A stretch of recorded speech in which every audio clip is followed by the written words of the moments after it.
Yo, welcome to Spirit Speaks. This is River Jones, and I have my co-host here. Would you like to introduce yourself? I'm Napua. Hello again. Yes.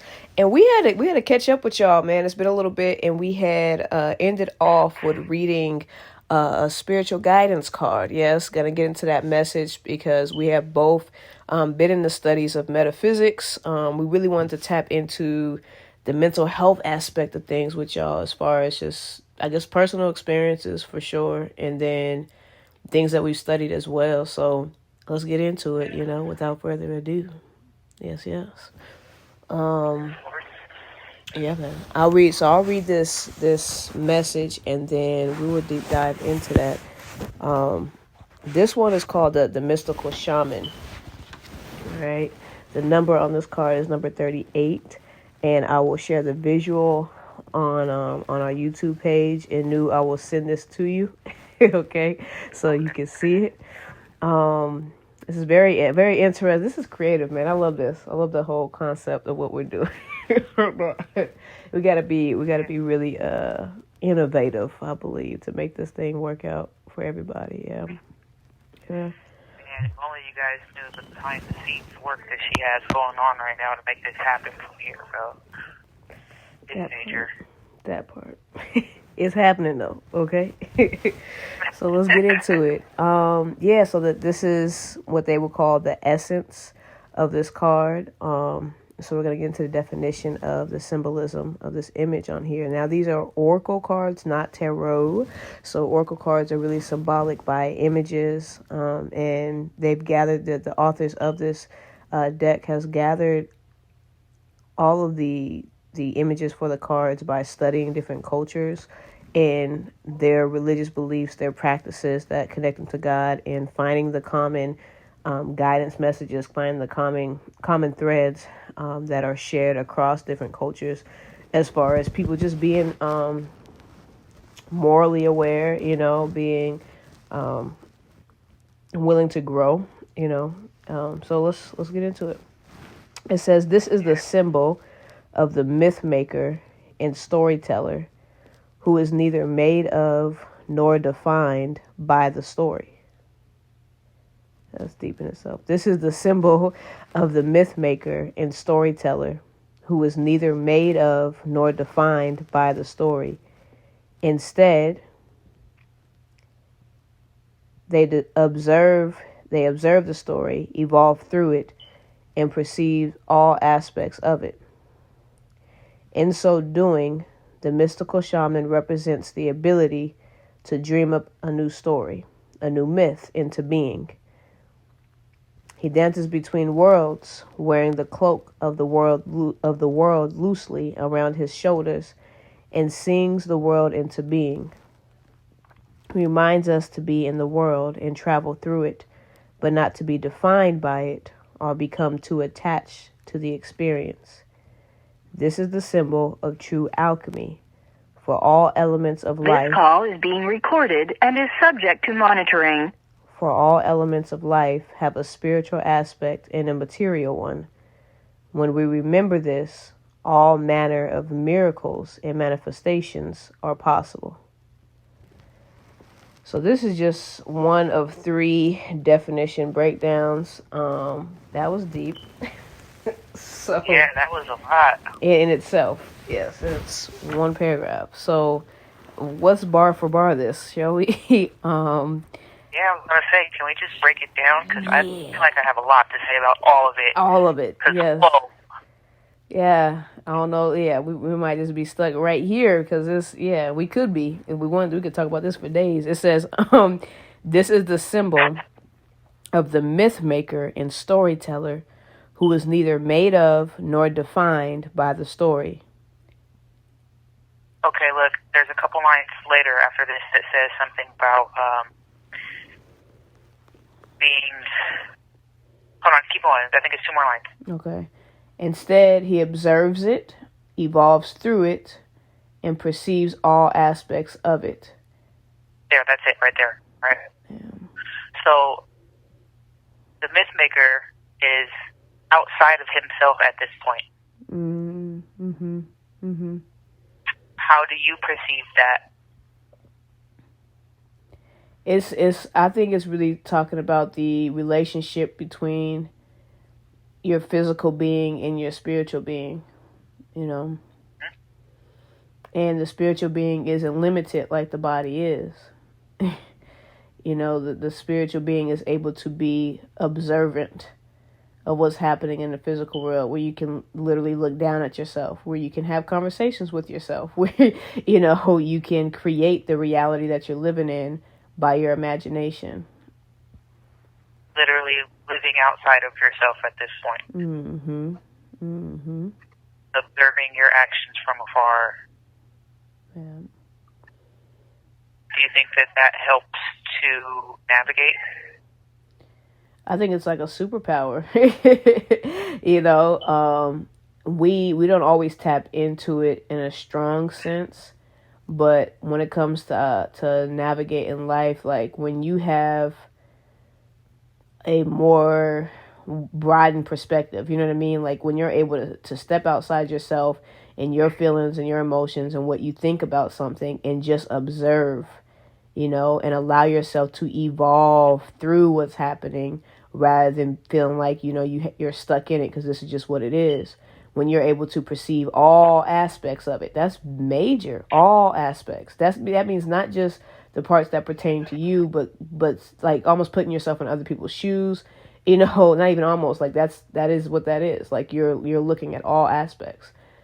So I think it's very useful for the fact that we can become more compassionate, we can become more forgiving, we can become more aware. And honestly, awareness, I don't think there's enough, there could ever be too much of it. You know what I mean? Like, yeah, for sure. I think that I've only actually been forced to, I think like this a lot. I've never been forced to actually go through it until I got here. To have to see it from all aspects, right? I'm not just seeing it from my aspect, what I'm going through, right? I'm seeing it from the other people involved, seeing it from, you know, the law's perspective as to how they're looking at it, how they have to deal with it, right? So I don't think that I've ever had to actually deal with it until here. Right. That makes sense, you know? Right. Yeah. I didn't even think of it like that until you just read it. Yeah.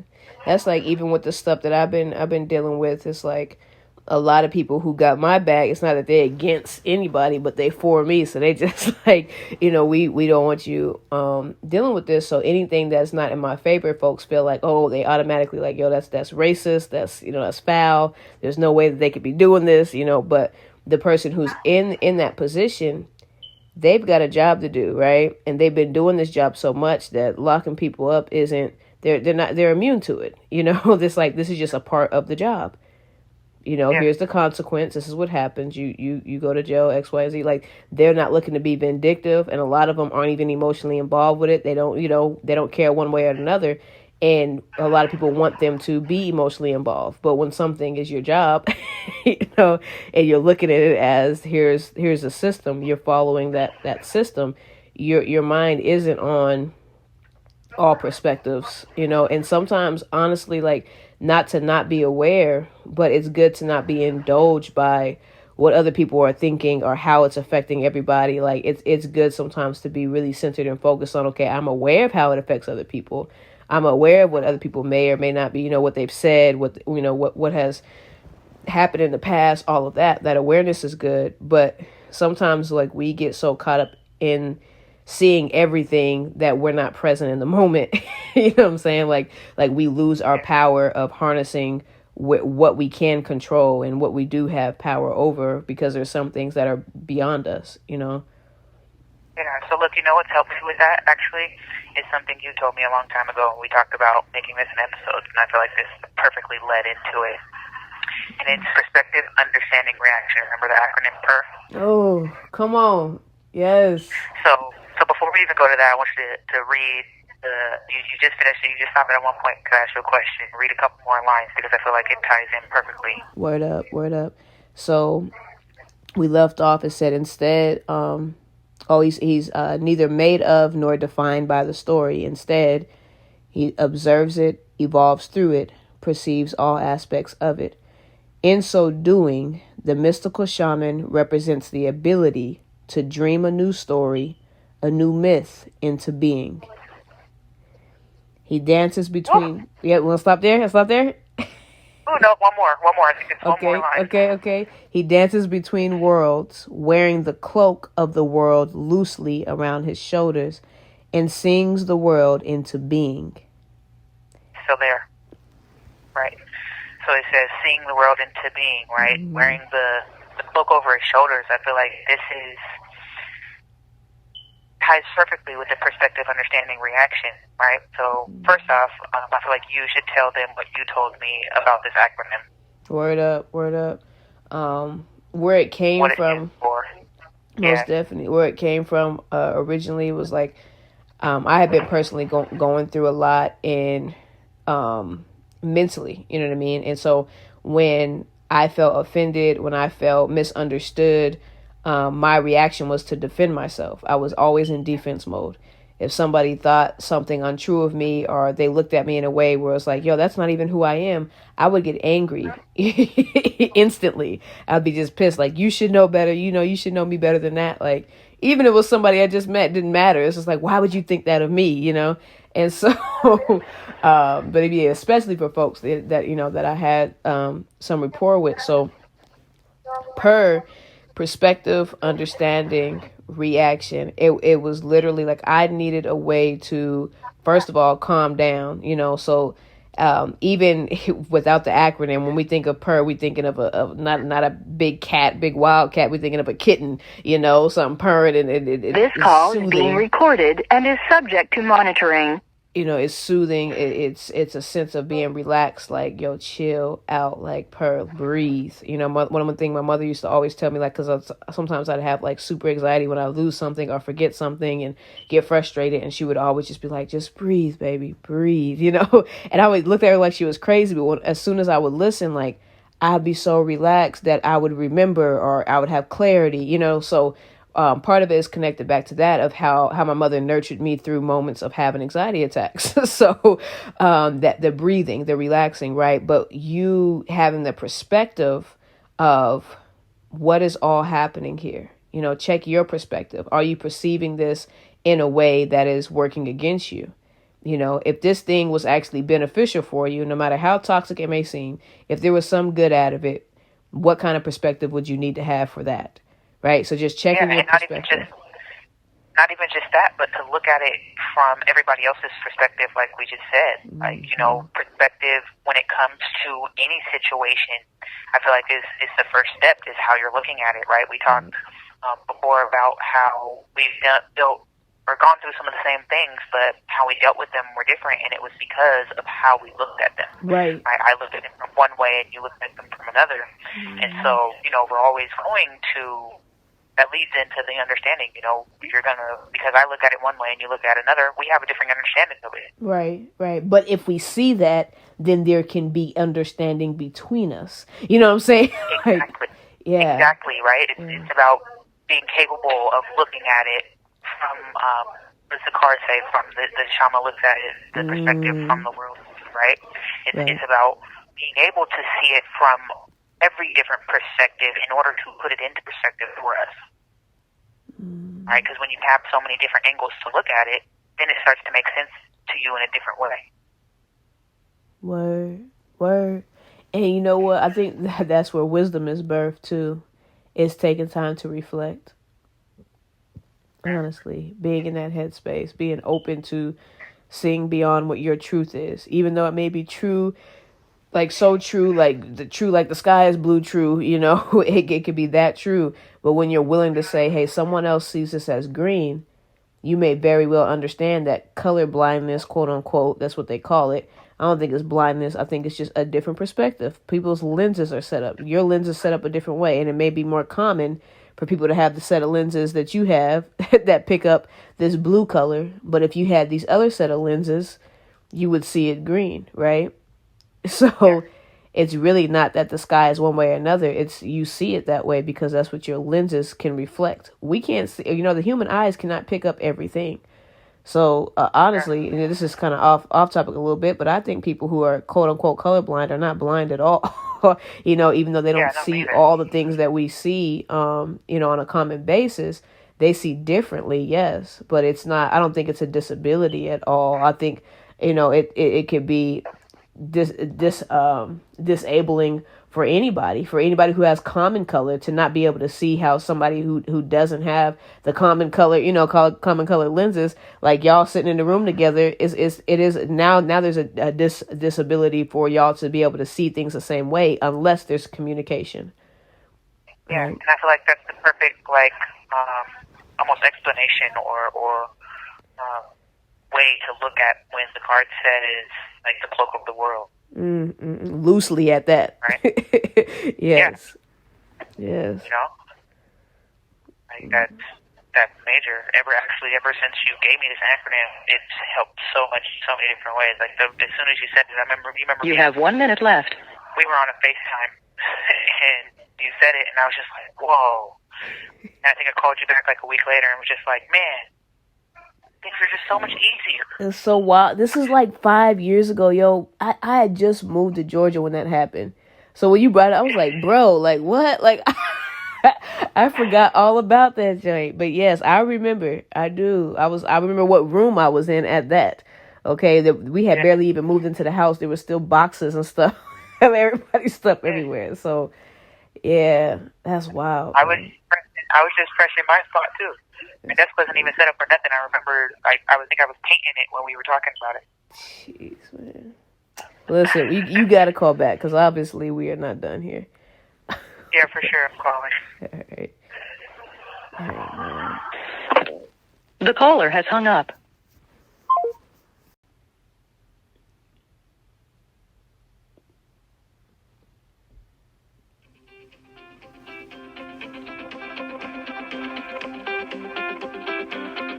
Hello, this is a free call from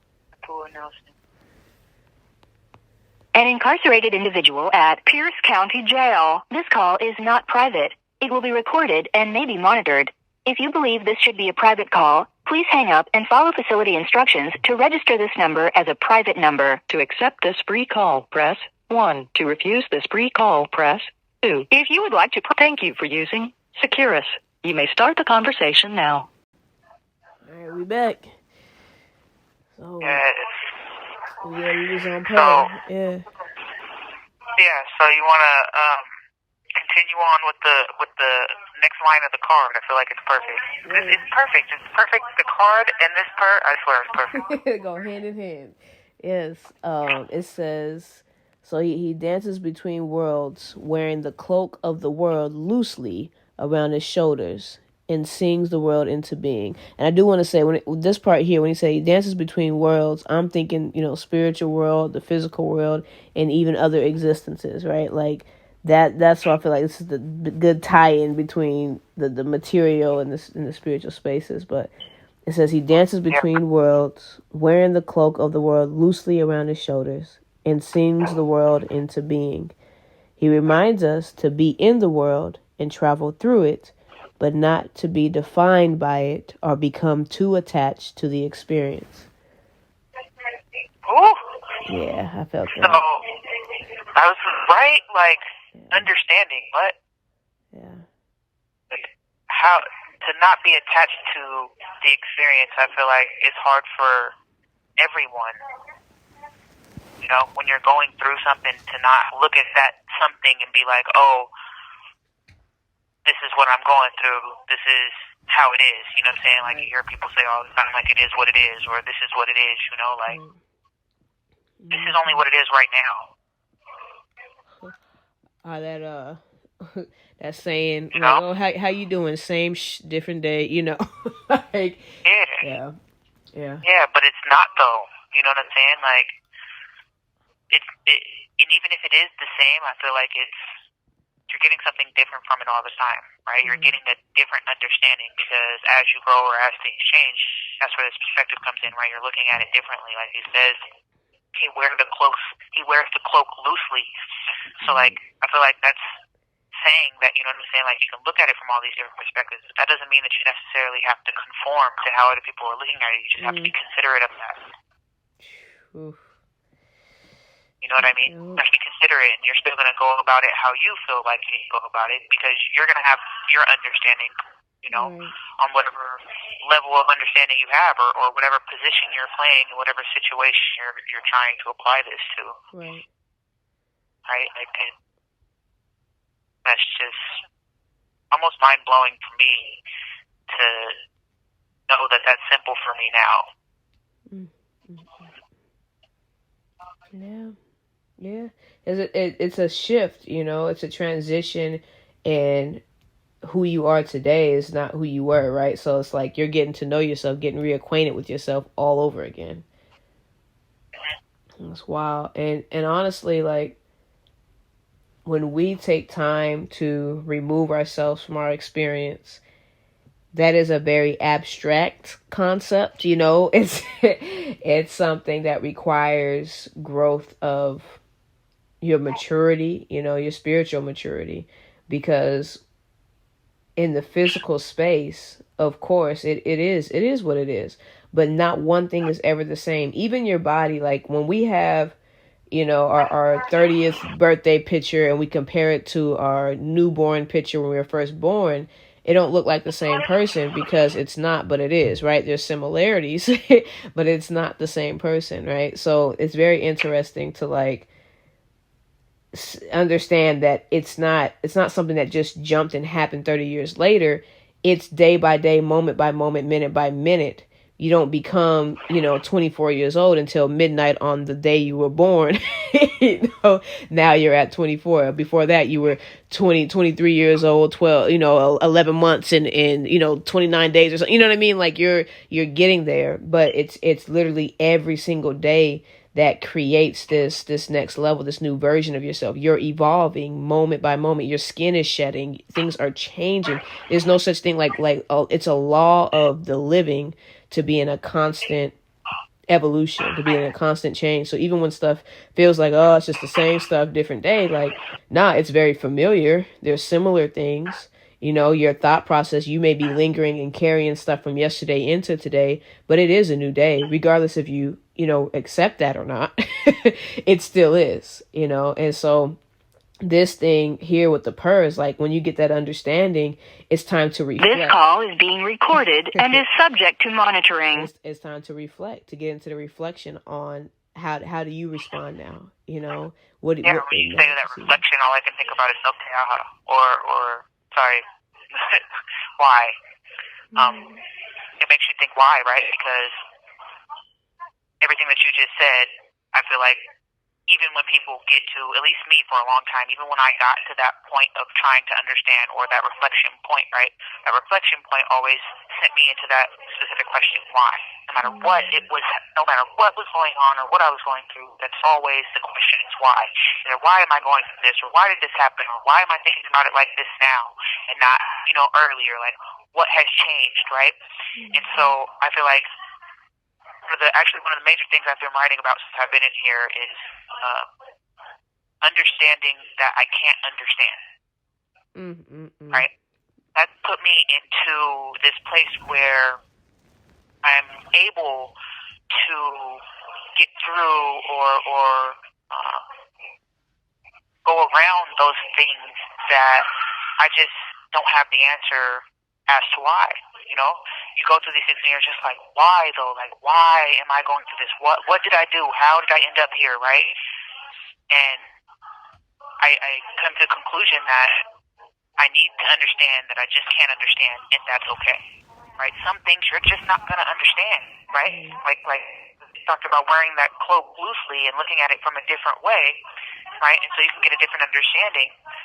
But you can look at it from somebody else's perspective, but then you're going to wonder why they're looking at it like that. Why are they looking at it like that and I'm looking at it like this?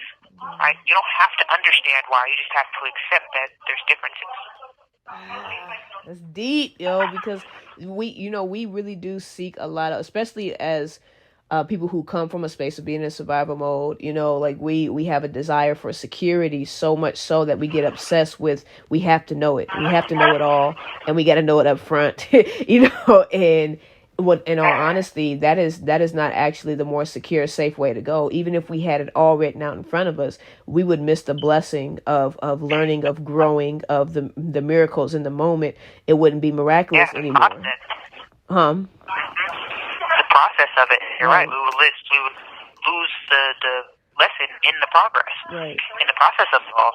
Because you know too much. And so now because you know it all, you're gaining nothing because you're looking at things from a fixed mindset, and you're not fluid about it. You're not open. You're not living in the experience. You're more so living so much outside of It's taking it. away that question.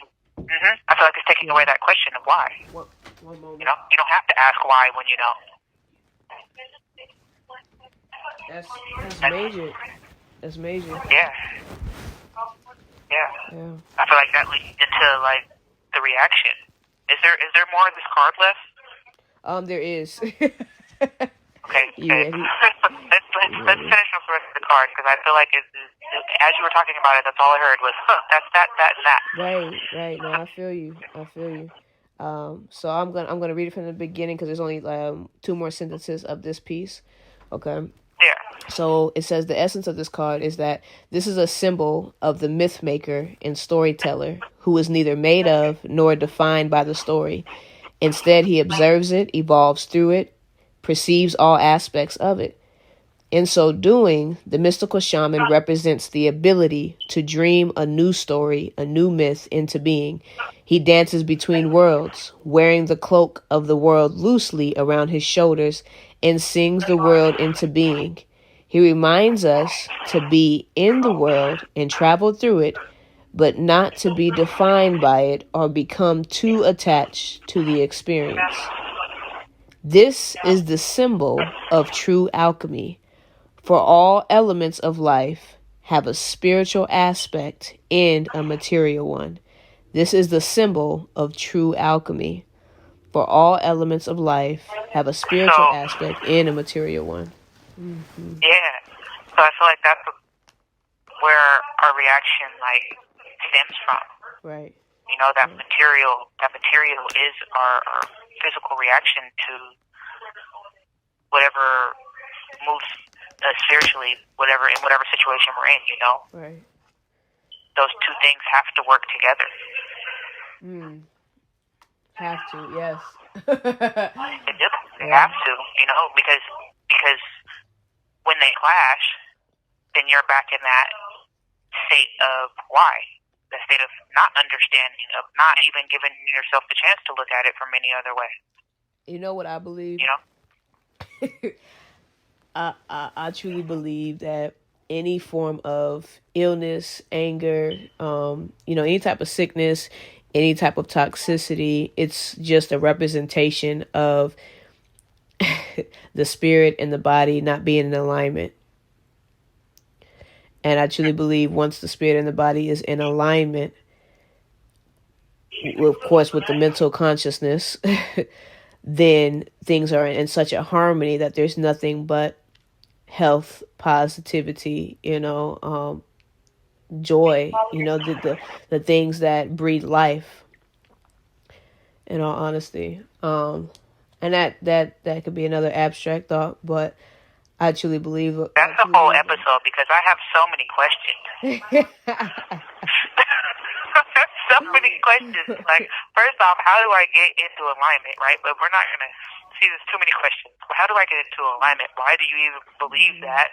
And what happens if you can't get into alignment? Then what? It's like taking a car to get in alignment, you know?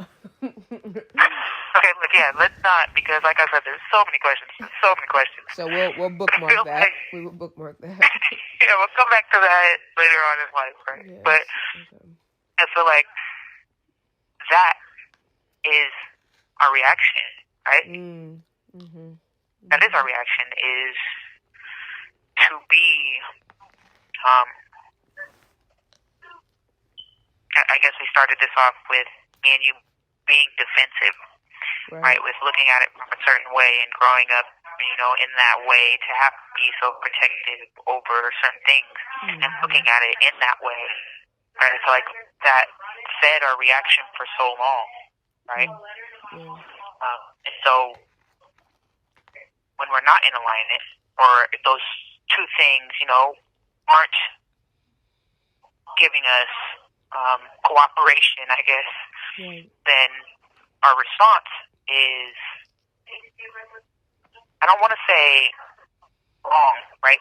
Because of course it can't be wrong, because usually, you're responding upon your emotions or your understanding of whatever is going on, right? So I can't say that the reaction is wrong. I can only say that it's misunderstood. Our reactions are misunderstood when those things aren't in alignment, or when you don't understand, or when you're not taking the time to listen to why this other person may be mad or sad or whatever, right? There's so many different things that you're not taking into consideration, and so This call is being recorded and is subject to monitoring. We automatically take offense. We automatically get mad, or it makes us sad, or it confuses us, and I feel like a lot of times confusion is embarrassing, so it embarrasses us, and that reaction to those feelings come off negative, right? A lot of people don't take the time to look at their own negative reaction and ask themselves, okay, why am I even acting negatively to this? I feel like when you get to a point where you're able to talk it out and go through that with somebody, you realize that you don't need to have a negative reaction even when someone has the opposite opinion of you. Right. You know what I mean? And that's why the acronym has helped me so much, because being able to look at it different, understand that I can't understand, and know that I don't have to react this way. Right? Even knowing that I don't have to react at all. Right. It's a choice. Right? I feel like that gives you so much of that power, like this card. You know what I'm saying? Him being able to take that perspective and wear the cloak lightly and not take it to heart, and know that he has these different aspects that have to work together, right? There's no point of anything being forced or anyone getting a chance to attack. The point of his being, I guess, because he's open to everyone, right? He's at this point given a platform for anyone, no matter how you're feeling or no matter how you're looking at it, to come and be a part or be expressive when it comes to it, right? That's what I take out of it. The mystical shaman, and I've worked with my shaman a little bit. I'm trying to be a shamanka in a lot of ways. Right. So I feel like, there's so many different reactions that, like I said, I don't want to say they're wrong or unnecessary. I just think that it needs to be thought of after the fact, so that if you don't like it, you can change it. If you do like it, to react like that again. Right. I have a vision. Sometimes I get visuals when you speak, and I really see, I don't know what movies or what could help me with this visual, but like the rise of the nations kind of thing, like people can gather, especially like in a prison situation, like when folks come together, they rise up against the authority.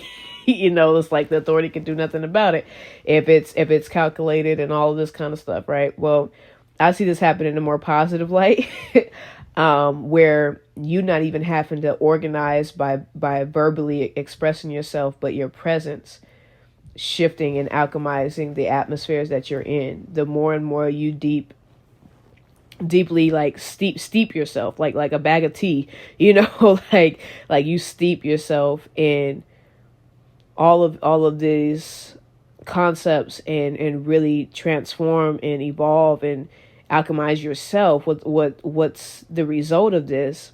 And I seen it when you first, I was like, there's no way that this is a negative thing. Like you are positioned, you are stationed right now.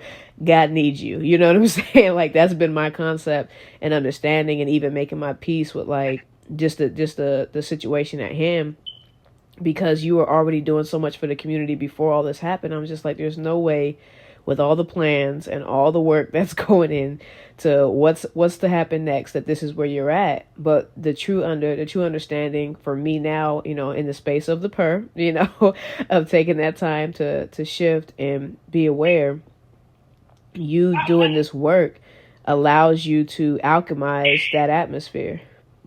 And that's just by your presence alone, let alone who you actually speak to.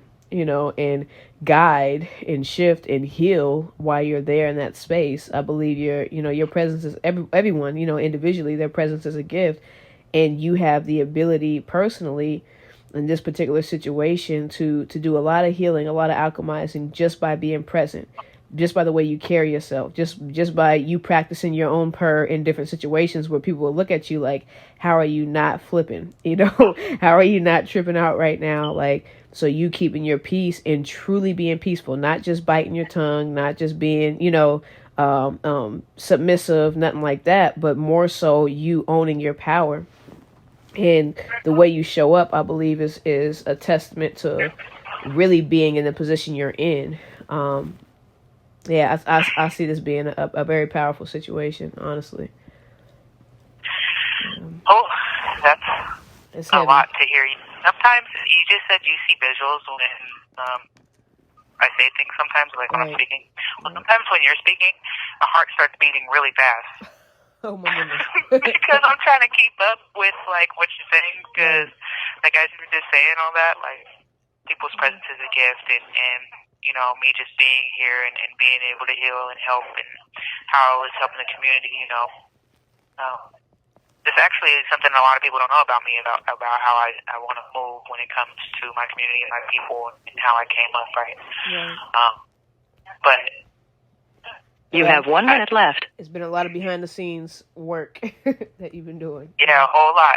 But they just moved me down. Oh, it's gonna hang up on us. Gonna call you back. Okay, word. Yeah. Okay, I'm calling.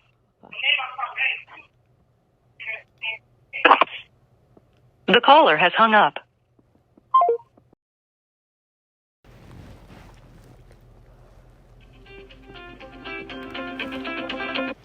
Hello, this is call from Full announcement. an incarcerated individual at Pierce County Jail. This call is not private. It will be recorded and may be monitored. If you believe this should be a private call, please hang up and follow facility instructions to register this number as a private number. To accept this free call, press 1. Thank you for using Securus. You may start the conversation now. As you were saying. So you're talking about like me and how I move and all of these things. I'm not good with you ever pumping my head up. I've never been great with this. But as you were talking about it, my heart started beating super fast because I just recently got moved from upstairs to downstairs. I'm really good at adapting to whatever environment I'm in, right? But even being in county, I've been in the same area on the same bunk for, I've been here 21 months. I've been on that same bunk for probably 17 months out of the 21. Wow. And so they just recently, a few days ago, moved me downstairs. And so, the people that I was upstairs with, because of this COVID thing, we've all been here for a long time. Most of us been there for at least a year or more. A few occasional new people or whatever, but at least a year or more. So the people downstairs are the ones that we usually call like weekenders. And so a lot of them come in and go out, or they put people who only have to do like 90 days or, 6 months, they put them downstairs where we're at. And so, they're not going to be here for a long time or whatever their charges are. They won't have to transfer out the prison like the rest of us, right? Right. And so it's just a completely different environment downstairs than it is upstairs.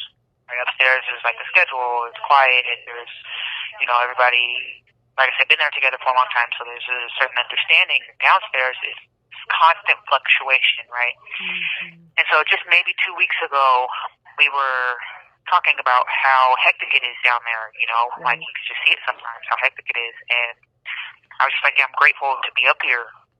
And then you were just talking about like my presence or my being or who I'm talking to and it being able to do something for people, right? And since I've been downstairs, I kind of noticed a shift, not just in me, but in those people who've been here for a couple months, right? I don't know how to really say it except to be, say it straight up on some real, good game. You know what I'm saying? There's a lot of like, I guess the word they be using these days is ratchet. Right. It's a lot of, no, straight up. You know what I'm saying? There's a lot of people downstairs that's like, they would call them ratchets, you know what I'm saying? They out here in the streets doing a whole bunch of stuff they ain't supposed to be doing, there's a lot of like, I ain't gonna get into the details of these people's life like that, you know what I'm saying? And I guess all the words that I would use, I probably shouldn't say over no podcast, right? I think y'all catch the drift. These people down here, you know what I'm saying? It's a lot to deal with, and I come from their world, right? But I don't live in it. If that makes any sense. Right. Familiar with it, right? But it's not. I it's not how you choose to live your life. Where. Yeah, I don't think we ever have. You know what I'm saying? Like, I come from this world. You know what I'm saying? But there's only a certain way I deal with it. Right. I live outside of it still. And so, being down there, I've had a lot of these women, just like listening to. This call is being recorded and is subject to monitoring. When they ask us certain questions, you know what I'm saying?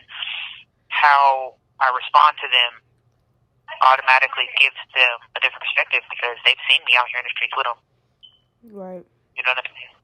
So to see me out there with them and then they talking like this or talking like that, and you know what I'm saying, I can keep up in the conversation because I know what it's like. You know what I'm saying? I've been there and done that myself, but I'm coming at it a different way. Like, okay, boom, well, you know what I'm saying? I'm thinking of it like this, or boom, I'm seeing it like this, or I would have did it like this. You know what I'm saying? They looking at me, and it bothers me for real when people like call me like, oh, you're super smart, or like they look up to me in certain ways because I don't feel like I have right to guide people in a lot of ways. You know what I'm saying? Like I just want to share my experience and hope that somebody can hear me and you know what I'm saying? Right. Get some kind of strength. It doesn't mean that I feel like I just, have that rank or nothing to guide people in that way. You know what I'm saying? I'm still going through a lot of these struggles myself. I'd rather go through it with you rather than you think I can help you through it. You know what I'm saying? Mm-hmm. Because just so that I don't, you know what I'm saying, put you in a position that it's a lot of responsibility. Yeah, and it's not that I'm not willing to take the responsibility, right? I just don't want to give somebody the hope or, you know what I'm saying, let them think something that I can't do for them. Right? I'm still trying to do this for myself. Right? So it bothers me when people look at me like that, but as you were talking about it, it was like, you're right, you know what I'm saying?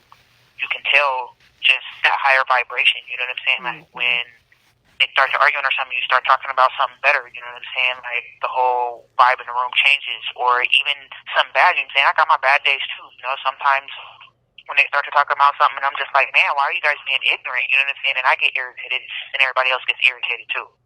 Like it's automatic, Shift. Eat off of it. Yeah, it's an automatic reaction to everybody else's reaction. Right. And it's about I don't know how to even move like that sometimes. Yeah, it's but when you recognizing it, it really matters because I've experienced that once before, and probably more than once, but one time I really seen it. Freaked me out because I tried to play with it. I was like, hold on, I wonder if, and so I intentionally shifted my mood to see if everybody else would shift, and everybody else shifted.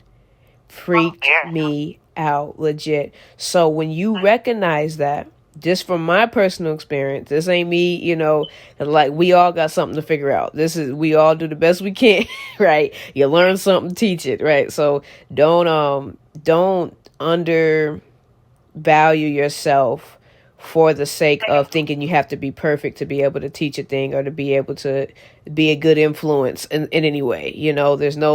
There's no necessity to be perfect, but there is a necessity to express your best self at all times, right? So if the best you could do is to carry a low vibration, then that's what it is. It just is what it is, but you being aware of it allows you to not be in a place where it takes you over, in a place where it consumes you, right? So the more awareness you have about it, the better. And what's beautiful about this is that you beginning to practice on your own peace, you'll see that the tie that everybody would have, like kind of just like vibrating and attracted to your source, right?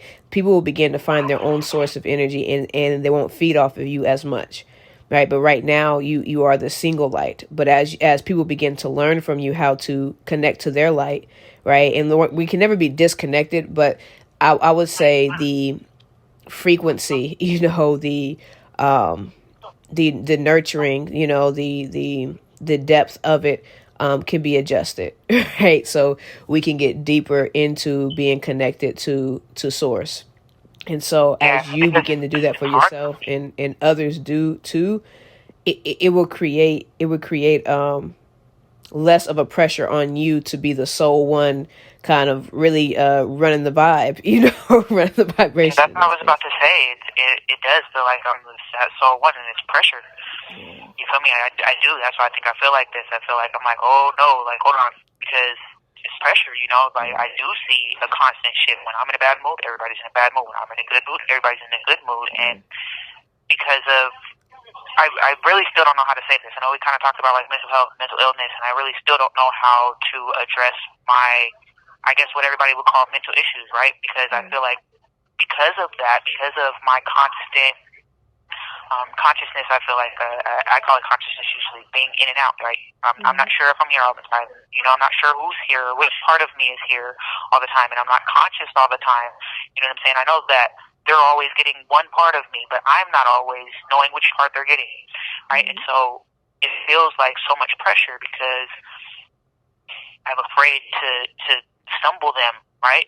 But if I do give them something, then I'm like, here, this is, how I know how to help, right? When it comes to my shaman core, when it comes to like the Reiki, right? When it comes to being able to practice these things, I feel like I'm giving something, but then what about what I tap out? But guess right? What? Say, like, guess being what? able to function on that lower frequency, I don't know what frequency I'm functioning on most days. So when I do know, I try to give the best I can. But when I don't know, what if I corrupt them in those ways? Like, here's the part right here. People cannot be corrupted without them being already open and receptive of that type of energy, for one. So however you affect and impact and influence folks, it's none of your damn business. Your sole job is to be the best you can in that moment. And with you having these variants of consciousness, you really have to release the responsibility you feel for everybody else's reaction to who you are. Hard part. Yeah, well, it's only hard because you've been claiming yourself responsible for other people for so long that you're in a habit of that. And nobody asked you to do this shit. Ain't nobody asked you to do that. Yes, you do have a very supernatural impact to where it doesn't need to be said, but it is understood. It is seen. You see it. Other people probably are woke enough to witness it. When you walk in the room, I've always had energy so much shifts. Responsibility in other ways. I've always had so much responsibility in other ways. So have you. It's a habit. We've always had so much responsibility when it comes to taking care of our siblings, when it comes to cleaning the house, cooking dinner, making sure this or that, like, and then on top of ourselves, we've always had so much responsibility when it comes to the streets. There's so much responsibility that's how I look at everything, right? I don't detach it that, I need to make sure that the house is clean and that the kids are taken care of, but I'm not going to make sure that they can't feel me, right? That's not a conscious for me. That's not something I'm going to think about. I'm not going to be like, I'm going to keep this to myself, but I got to make sure I share this. I don't know how to detach that. I don't. You got to make your peace with what is best for you. Like, if something is not serving you, you've got to make your peace with letting it go. It is not serving you to be responsible to how people react to who you are.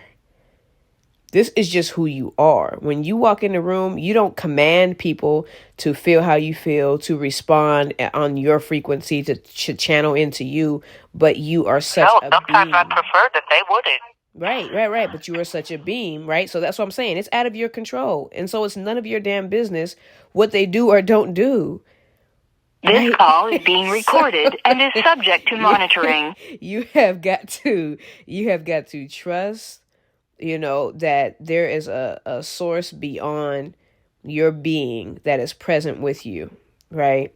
So this influence that you have on folks spiritually, emotionally, mentally, right? That effect that you have, that is not something that you that you just intended for it to be. It just is. It's just I don't who even you think I are. was conscious of it until I got in here for real. Right. But now that I'm conscious of it, I think that you're probably one of the very first people who understand how shit changes when I walk into a room. I always thought it was just normal. You know, I walk into the room and it's just like, But I didn't get that. I've had that experience is the only reason I could understand it. Because honestly, I think hearing it from the outside looking in, I wouldn't really be as receptive to the reality of it. But it is freaky and real. And in all honesty, Major. yeah, the It's major. reality of it. I was little. Like when I would walk into your house and all your Yeah. siblings, like And it'd be you'd a be like, shift. why do they? Why, you know? Yeah. I don't know why. But this is the thing. Like you are very aware of there being more to you than, of course, the flesh and bone. Right? There's more to you than this time and this environment, this atmosphere.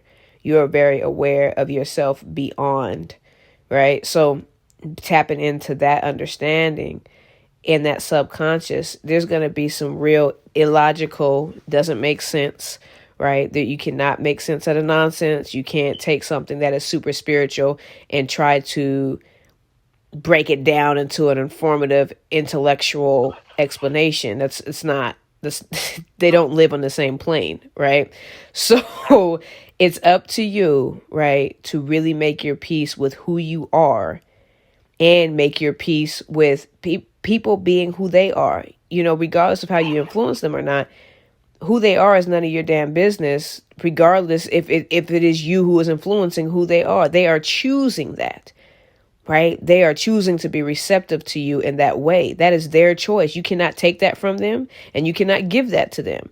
You cannot shift that from people. Like they will react how they desire to react. You can offer it, but you can't force anybody something that is so spiritual like that. Tangible things, yes, you can force into somebody's hands.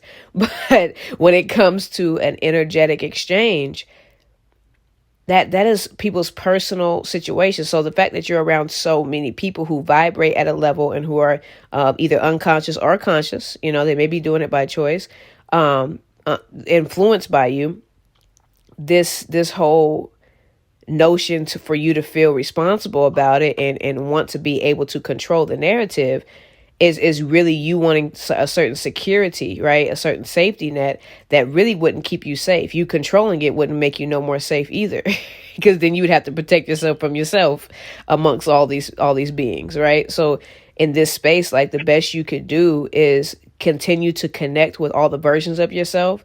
And if you desire to be conscious in all of the unconsciousness, but there's times where you don't want to be conscious. There's times where you want your subconscious to take over and you desire not to be present, right? So you've got to make your peace that you're making that decision. You have to own that shit. Like if you're going to make that decision, own it. Own it, make your peace with it. If you're not comfortable with it, be honest about that. And it's sometimes difficult because we have definitely case by case scenario. Today I feel like this, tomorrow I feel like that. Make your peace with that. If it changes, that's okay too. But you have to. I think we talked about this earlier, that it's not necessarily that I don't feel comfortable with it. Word. It's that I understand that other people aren't comfortable with it. That's none of your When I business. choose not to, or when I'm not. I know, but that's what I'm saying. Okay. You're right. I hear you, right? But it's not simple for me in that way. It never has been. Right. You know what I'm saying? Because then I feel like I'm being an asshole. You know? Right. And I feel like I'm being inconsiderate of whatever they're going through, right? Because now I feel like, okay, boom, I've done this. At least help or at least explain. Right. And so I'm about to say, so there's a way you can make your peace with it, but you've got to release the need to control how they respond. Because even if you explain yourself, even if you completely do everything to be considerate, it can still be taken wrong, right? Like no matter what you do to shift the narrative, people are going to tell their own damn story. People are going to, have their own feelings and emotions, and you trying to please everyone will drive you to insanity because every single individual has different needs. You are one person. And so in you being one being that has multiple beings, you may really feel like you got the capacity to meet everybody at their needs. but not at the same time. We are in you know, the realm that we're in, as much as it crosses through different time zones and spaces and things of that nature. When you're interacting in this body, in this realm, it is very, very linear in some ways, and in other ways it's not. And you've got to really be able to discern, okay, boom, here's the part that I can do better. These are the things that are out of my control. And honestly, even if it doesn't feel good, make your peace with saying, I've done the best I could do. I do. Well, I don't know if I make my peace with it, but I do the best I could do at all times. Right. Love yourself enough. Love yourself enough to recognize that. Regretful of those times where I have to feel like I'm leaving people hanging. You know? If I was doing the same thing, you would come at me with some love and some understanding and some forgiveness, right? Like, if I was beating myself up about the situation, you would give me some words of wisdom and advice. And I need you to see yourself in that way, to be able to recognize that, like, yo, you're doing the best you could do, right? If anybody is asking more than your best, they're asking too much, period. It's just too much. That's the truth. Got that? That was a quote from Deacon Manning, our 90-year-old co-host. You have 1 minute left. Yeah. Well, there it goes. I feel like that was perfect. This is us. Spirit Speaks. Word. And I enjoyed these conversations with you. Likewise. Look forward to having this. Like, comment, follow, ask questions. We might not have answers, but we can help you find them. Word. Jeez, I love you. This is amazing. I love you too, man. It is. You're amazing. Thank you. Goodness gracious. You keep being awesome and shifting vibrations. Love yourself, man. Man, I'm still working on loving everybody else, okay? I don't know if there's enough love. I'm bully you into self-love. This call okay? is being recorded and is subject to monitoring. You know I'm all about the love. I tell these people every day, we need to love better. Thank you for using Securus. Goodbye.